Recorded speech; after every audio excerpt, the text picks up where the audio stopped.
Hi hello friends, എല്ലാ കൂട്ടുകാർക്കും നമ്മുടെ മൗനരാഗം സീരിയലിലെ വീക്കെൻഡ് പ്രൊമോ റിവ്യൂയിലേക്ക് തന്നെ സ്വാഗതം കേട്ടോ. ചാനൽ ആദ്യമായിട്ടാണ് കാണുന്നെങ്കിൽ ഒന്ന് സബ്സ്ക്രൈബ് ചെയ്ത് ലൈക്ക് ചെയ്ത് സപ്പോർട്ട് ചെയ്യണേ.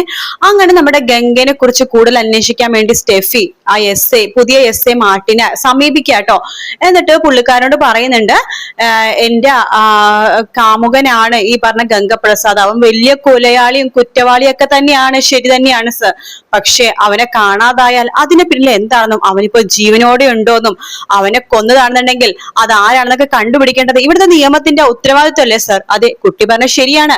അങ്ങനെ ഇതിന് സംഭവിച്ചിട്ടുണ്ടെങ്കിൽ അത് അന്വേഷിച്ച് കണ്ടുപിടിക്കുക തന്നെ വേണമല്ലോ. അതെ സർ, അവൻ അന്ന് ജയിൽ ചാടിന് ശേഷം കാർത്തിക അവന്റെ പെങ്ങളാണ്, അവന്റെ പെങ്ങളുടെ വിവാഹത്തിന് അവൻ പങ്കെടുത്തു എന്നാണ് അറിയാൻ കഴിഞ്ഞത്. പിന്നെ അതിനുശേഷം അവൻ ഓഡിറ്റോറിയത്തിൽ തിരിച്ചു വന്നിട്ടില്ല. അല്ല, ഈ വിവരങ്ങളൊക്കെ കുട്ടിയുടെ ആരാ പറഞ്ഞത്? സർ, ഞാൻ ഒന്ന് രണ്ട് പേർക്ക് ഒരുപാട് അന്വേഷിച്ച് കണ്ടുപിടിച്ച കാര്യമാണ്. എന്തായാലും ആ വിവാഹത്തിന് അവൻ പങ്കെടുത്തിട്ടുണ്ട് സർ, അത് ഉറപ്പാണ്. അവൻ എന്തെങ്കിലും പറ്റിയിട്ടുണ്ടെങ്കിൽ അതിന്റെ കാരണക്കാരൻ ആ കിരൺ ആയിരിക്കും സർ. കിരണോ? ഏത് കിരൺ? ആ ചന്ദ്രസേൻ എന്ന് പറഞ്ഞ ആളുടെ മകൻ കിരൺ. ഓ, ചന്ദ്രസേനൻ കേട്ടിട്ടുണ്ട്. അയാളുടെ മകൻ കിരൺ ആയിരിക്കുമെന്നോ? ഞാൻ കേട്ടിടത്തോളം അയാൾ വലിയ മാന്യനാണെന്നല്ലേ പറയണത്. ഈ മറ്റേ CS കൺസ്ട്രക്ഷന്റെ ആ ഒരു പുള്ളിക്കാരനാണോ എന്ന് ചോദിക്കാണ്. RS കൺസ്ട്രക്ഷൻ കേട്ടോ. RS കൺസ്ട്രക്ഷന്റെ ആ ഒരു മാനേജർ അല്ലേ കിരൺ എന്ന് പറയുമ്പോ? അതെ അതെ. അയാളെ കുറിച്ച് മോശം അഭിപ്രായം ഞാൻ കേട്ടില്ല. ഇവിടെ വരുമ്പോ തന്നെ ഇവിടുത്തെ സാധാരണ ആൾക്കാരെയൊക്കെ ഏറെ കുറെയൊക്കെ എനിക്ക് അറിയാം, അതുകൊണ്ട് ചോദിച്ചാണ്. എന്തായാലും കുട്ടി ഒരു പരാതി തരൂ, ഞാൻ അതിനെ പുറത്ത് അന്വേഷിക്കാം. ശരി സർ, സാറിന് എനിക്ക് വലിയ വിശ്വാസമാണ്. സാർ മുഖം നോക്കാതെ നടപടിയെടുക്കും എന്നെനിക്ക് നന്നായിട്ട് അറിയാം. ഗംഗ കുറ്റവാളിയാണെങ്കിലും അവൻ എന്തിനും സംഭവിച്ചിട്ടുണ്ടെങ്കിൽ അത് അറിയണം സർ. അതിനു വേണ്ടിയാണ് ഞാൻ പരോളിൽ ഇറങ്ങാൻ വരെ തയ്യാറായത്. അല്ലെങ്കിൽ ഒരിക്കലും ഞാൻ പരോളിന് ഇറങ്ങില്ലായിരുന്നു. ശരി, കുട്ടി ഒരു പരാതി തരൂ, ഞാൻ നോക്കട്ടെ, അന്വേഷിക്കാം എന്നൊക്കെ പറയാണ്. അങ്ങനെ സ്റ്റെഫി ഒരു പരാതി വെള്ള പേപ്പറിൽ എഴുതി ആ ഒരു SAയുടെ കയ്യിൽ കൊടുക്കാട്ടോ. എന്റെ എസ് വേണ്ട, ശരി, ഞാൻ ഇപ്പൊ തന്നെ അന്വേഷണം തുടങ്ങാം, കുട്ടി പോയിക്കോളൂ, എന്തെങ്കിലും വിവരം ഉണ്ടെന്നുണ്ടെങ്കിൽ ഞാൻ വിളിച്ചു പറഞ്ഞേക്കാമെന്ന് പറയാണ്. അങ്ങനെ സ്റ്റെഫി അവിടെ നിന്ന് പോകുന്നുണ്ട്. ആ അവിടുത്തെ കോൺസ്റ്റബിൾമാർക്ക് പറയുന്നുണ്ട്, നമുക്കിപ്പൊ തന്നെ ആ കിരണിന്റെ അടുത്തേക്ക് പോകണം, അല്ലെങ്കിൽ ഈ ഗംഗപ്രസാദിനെ കാണാനില്ല. അവൻ കൊടും കുറ്റവാളിയാണ്, ജയിലിൽ ചായിട്ട് ഇത്രയും നാട്ട് അവനെ കിട്ടിയിട്ടില്ലല്ലോ. അത് ഈ സ്റ്റേഷന്റെ പരിധിയിലുള്ള ഒരു സംഭവമാണല്ലോ. അപ്പൊ അവനെ കണ്ടുപിടിക്കാന്നുള്ളത് നമ്മുടെ ഉത്തരവാദിത്വം കൂടിയിട്ടാണ്. അവൻ മരിച്ചെങ്കിൽ മരിച്ചു, അല്ല ജീവനോടെ ഉണ്ടെങ്കിൽ ജീവനോടെ ഉണ്ട്. അത് എന്താണെങ്കിലും നമ്മൾ കണ്ടുപിടിക്കണം. അഥവാ അവനെ കൊലപ്പെട്ടതാണെന്നുണ്ടെങ്കിൽ ആ കൊല ചെയ്തത് ആരാണ്, അവർക്ക് തക്ക ശിക്ഷയും കൊടുക്കണം. കാരണം എന്തൊക്കെ പറഞ്ഞാലും ഒരു കൊലയാളിയാണെങ്കിലും ഒരാളെ കൊന്നത് ആരാണെന്ന് കണ്ടുപിടിക്കുക തന്നെ വേണം. എന്തായാലും ഈ കേസ് തന്നെ ഏറ്റെടുക്കുകയാണെന്ന് SA പറയാണ്. അങ്ങനെ ആദ്യം തന്നെ അന്വേഷിക്കാൻ പോണത് കിരണിന്റെയും കല്യാണിയുടെയും വീട്ടിലേക്കാട്ടോ. അങ്ങനെ കിരണും കല്യാണിയും കുറെ നാളിന് ശേഷം സമാധാനത്തിൽ അങ്ങനെ ഇരിക്കുകയാണ്. കിരൺ പറയുന്നുണ്ട്, ഇപ്പോഴാണ് സമാധാനത്തോടെ ഇരിക്കേണ്ടത്, പ്രശ്നങ്ങളൊക്കെ ഒഴിഞ്ഞു പോയ പോലെ തോന്നുക കല്യാണിക്ക്. കല്യാണി പറഞ്ഞത് അത് എങ്ങനെ കിരണേട്ടൻ ഇങ്ങനെ സമാധാനത്തോടെ പറയാൻ സാധിക്കുന്നത്? പ്രശ്നങ്ങളൊക്കെ ഒഴിഞ്ഞു പോയെന്നും ആ ഗംഗപ്രസാദ് അവൻ എവിടെയുണ്ടെന്ന് നമുക്കറിയില്ലല്ലോ. അവൻ ജീവനോടെ ഉണ്ടോ മരിച്ചോ എന്ന് പോലും അറിയില്ല. മരിച്ചെങ്കിൽ സമാധാനം, ജീവനോടെ ഉണ്ടെങ്കിൽ അവൻ എന്തോ വലിയ ഉദ്ദേശത്തോടു കൂടി തന്നെ പമ്മിയിരിക്കായിരിക്കും. എന്തുദ്ദേശം എന്നറിയില്ല. മിക്കവാറും എല്ലാരും കൂടി കൂടുന്ന സമയത്ത് ഒരുമിച്ചില്ലാതാക്കാനായിരിക്കും അവന്റെ ഉദ്ദേശം. ഇല്ല കല്യാണി, അവൻ ഇനി വരാൻ പോണൊന്നുമില്ല എന്നൊക്കെ പറഞ്ഞിട്ട് കല്യാണി കിരൺ ഒരു പറയുന്നു കേട്ടോ. ആ സമയത്താണ് പുറത്തൊരു ജീപ്പിന്റെ സൗണ്ട് കേൾക്കണത്. ആരും വന്നിട്ടുണ്ടല്ലോ കിരണേട്ട എന്ന് കല്യാണി പറയുമ്പോ ആരാണാവോ എന്ന് പറഞ്ഞിട്ട് കിരൺ പുറത്തേക്ക് ഇറങ്ങി നോക്കുമ്പോ പോലീസ് ജീപ്പാണ് കേട്ടോ. കിരൺ അപ്പൊ തന്നെ ചെറിയൊരു പതർച്ച വരുന്നുണ്ട്. അങ്ങനെ പുറത്തേക്ക് ഇറങ്ങുന്നുണ്ട്. ഇതല്ലേ കിരണിന്റെ വീട്? അതെ സർ, ഞാനാണ് കിരൺ. സർ അകത്തേക്ക് വാ എന്ന് പറഞ്ഞ് വിളിക്കുകയാണ്. എന്റെ പേര് SA മാർട്ടിൻ. പുതിയതായിട്ട് ചാർജ് എടുത്തതല്ലേ ഇവിടുത്തെ സ്റ്റേഷനില്? അതെ, സാറിനെ കുറിച്ച് ഒരുപാട് കേട്ടിട്ടുണ്ട് സർ. അല്ല, സാർ വന്നത് എന്താന്ന് വെച്ചാ മനസ്സിലായില്ല എന്ന് കിരൺ ചോദിക്കുമ്പോ കല്യാണി അവിടേക്ക് വരുന്നുണ്ട്. സർ, ഇതെന്റെ വൈഫ് കല്യാണി. അറിയാം എന്ന് പറയാണ്. ഇവിടത്തെ വലിയ ഇന്റീരിയർ വർക്കുകാരാണല്ലോ നിങ്ങളൊക്കെ, അപ്പൊ നിങ്ങൾ അറിയാതിരിക്കോ എന്നൊക്കെ പറയാണ്. അല്ല സാർ, വന്നത് എന്താന്ന് പറയാം. നിങ്ങളുടെ കല്യാണിയുടെ ചേച്ചിയല്ലേ കാർത്തിക? അതെ, കാർത്തികയുടെ ഒരു നേരാങ്ങളെ അല്ലെങ്കിൽ പോലും ഒരു ആങ്ങളെയാണ് ഈ ഗംഗപ്രസാദ് അല്ലേ? അതെ സർ. പുള്ളിക്കാരനെ കുറിച്ച് എന്തെങ്കിലും അറിവ് നിങ്ങൾക്കുണ്ടോ? അപ്പൊ കല്യാണി പറഞ്ഞിട്ട് അറിയില്ല സർ. അന്ന് അമ്പലത്തിൽ വെച്ചിട്ട് അവൻ ആൾ മാറിയിട്ട് കാർത്തിക ശിശുനെ കൊല്ലാൻ നോക്കിയായിരുന്നു. അന്ന് അവനൊരു ഓട്ടം വെച്ചു കൊടുത്തു. പിന്നീട് അവൻ കാട്ടിലാണ് പൊങ്ങിയത്. അവിടുത്തെ കാട്ടുമൂപ്പനെ കൊന്ന് അവിടെ നിന്ന് രക്ഷപ്പെട്ടു പോയെന്ന് അറിഞ്ഞു. പിന്നീട് ഒരു കാര്യങ്ങൾ അറിയില്ല സാർ എന്ന് പറയണം.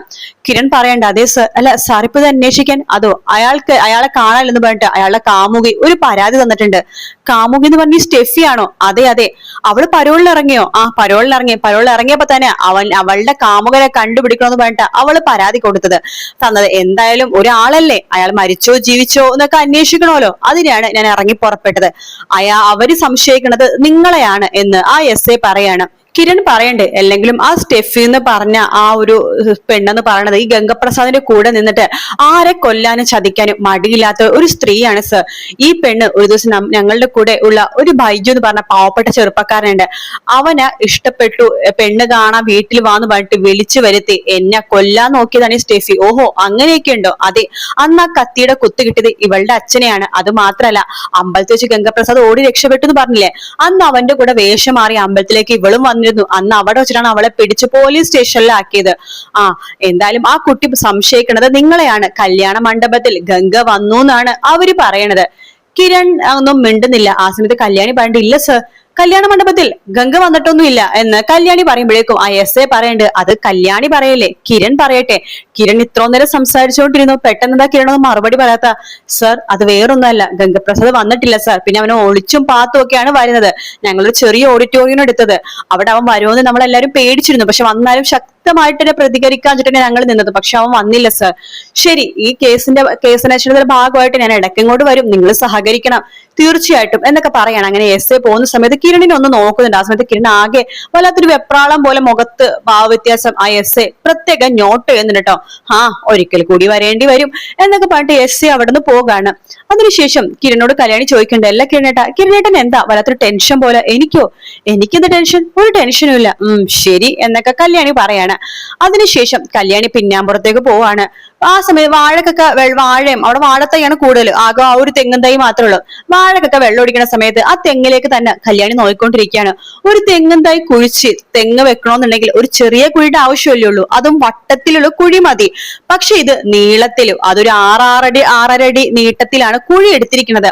അങ്ങനെ ഇങ്ങനെ എടുക്കേണ്ട ആവശ്യം എന്താണ്? ഇങ്ങനെ വട്ടത്തിലല്ലേ എടുക്കേണ്ടത്? അങ്ങനെ കല്യാണി ഇങ്ങനെ ആലോചിച്ചുകൊണ്ടിരിക്കുകയാണ്. അതിനുശേഷം കിരണോട് ഇങ്ങനെ വരുന്നുണ്ട്. കിരണോട് ചോദിക്കുന്നുണ്ട്, കിരണേട്ടാ എന്താ കല്യാണി? അതല്ലേ അപ്പുറത്ത് പോയി പിന്നാമ്പോ ചെയ്യണ തെങ്ങും തൈ, അത് വേലി വെച്ചെന്നല്ലേ പറഞ്ഞത്? അതെ, ആ തെങ്ങും തൈ എന്തിനാ അങ്ങനെ കുഴി എടുത്തിരിക്കുന്നത്? വട്ടത്തിലല്ലേ കുഴി എടുത്തിട്ടല്ലേ തെങ്ങും തൈ വെക്കണത്? ഇത് നല്ല നീട്ടത്തില്, ചെറിയ നീട്ടമാണെങ്കിൽ കുഴപ്പമില്ല, ഒരാളെ കുഴിച്ചിടുന്ന ഭാഗത്തിൽ നീട്ടത്തിലാണല്ലോ വെച്ചിരിക്കുന്നത് എന്ന് ചോദിക്കുകയാണ്. അത് കേൾക്കുമ്പോ കിരൺ ആകെ ഞെട്ടി നിൽക്കുക കേട്ടോ. കല്യാണി ചോദിക്കണ്ട്, സത്യം പറ കിരണേട്ടാ, അതിലാരെങ്കിലും കുന്ന് കുഴിച്ചിട്ടിട്ടുണ്ടോ എന്നിങ്ങനെ ചോദിക്കുമ്പോ കിരൺ ചോദിക്കണ്ട്, നീ എന്താ കല്യാണി ഇങ്ങനെയൊക്കെ പറയണത്? അല്ല, കിരണേട്ടന്റെ അടുത്തൊന്നും മറച്ചു വെക്കില്ലെന്നാണ് എന്റെ വിശ്വാസം. പക്ഷെ അത് കണ്ടിട്ട് എനിക്ക് എന്തോ വല്ലാത്തൊരു ബുദ്ധിമുട്ട് പോലെ, എന്തൊക്കെയോ പോലെ, ഒന്ന് ചീഞ്ഞു നാർന്ന പോലെ ഒരു സംശയം. അത് കുറച്ച് വേസ്റ്റും വളവൊക്കെ ഇട്ടിരുന്നു, അതിന്റെയൊക്കെ ആയിരിക്കും. അതല്ല, കിരണേട്ടന്റെ സംസാരത്തിൽ എന്തോ ചീഞ്ഞു നാർന്നെന്നാ ഞാൻ പറഞ്ഞത്. ആ കല്യാണി ഒന്നുമില്ല, ഞാൻ എന്തെങ്കിലും ഉണ്ടെങ്കിൽ നിന്നോട് പറയില്ലേ. ശരി എന്നൊക്കെ പറഞ്ഞിട്ട് കല്യാണി അവിടുന്ന് പോവാണ്. കിരൺ ആകെ വെപ്രാളം കാണിക്കാണ്. കല്യാണി വിചാരിക്കുകയാണ്, എന്നാലും ഈ തെങ്ങും തൈ ഇങ്ങനെ വെക്കുന്നതിൽ ഒരു കാര്യമില്ല. കാരണം വട്ടത്തിൽ കുഴി കുഴിച്ച് അതിൽ ചപ്പും ചവറൊക്കെ ഇട്ടതിന് ശേഷം വേണം തെങ്ങും തൈ വെക്കാൻ. ഇതെന്തിനാ തെങ്ങും തൈ വെച്ച് കഴിഞ്ഞിട്ട് ചപ്പും ചവറൊക്കെ ഇട്ടിരിക്കുന്നത് എന്നൊക്കെ ആലോചിക്കാൻ നമ്മുടെ കല്യാണി ഇട്ടോ. അപ്പൊ ആ ഒരു ഭാഗമാണ് പ്രൊമോയിൽ കാണിച്ചത്. മിക്കവാറും കല്യാണി അത് കുഴിച്ച് തോണ്ടി നോക്കാൻ ചാൻസ് ഉണ്ട്. അങ്ങനെ നോക്കുകയാണെങ്കിൽ അറിയാം അതിൽ ഗംഗയാണോ ആരാണെന്നോ. മിക്കവാറും അത് ഗംഗയാണെങ്കിൽ തന്നെ പോലീസുകാർ വരുമ്പോൾ അത് അന്വേഷിച്ച് കണ്ടുപിടിക്കുമല്ലോ. അതിനു മുമ്പ് കല്യാണി ആ തെളിവ് നശിപ്പിക്കാനേ നോക്കുള്ളൂ, നമ്മുടെ ദൃശ്യം 2 പോലെ. കാത്തിരുന്ന് കാണാം ഫ്രണ്ട്സ്. വീഡിയോ ഇഷ്ടപ്പെട്ടാൽ ലൈക്ക് ചെയ്യുക, സബ്സ്ക്രൈബ് ചെയ്യുക, കമന്റ് ചെയ്യുക. മറ്റൊരു വീഡിയോ കാണാൻ. Take care, bye bye.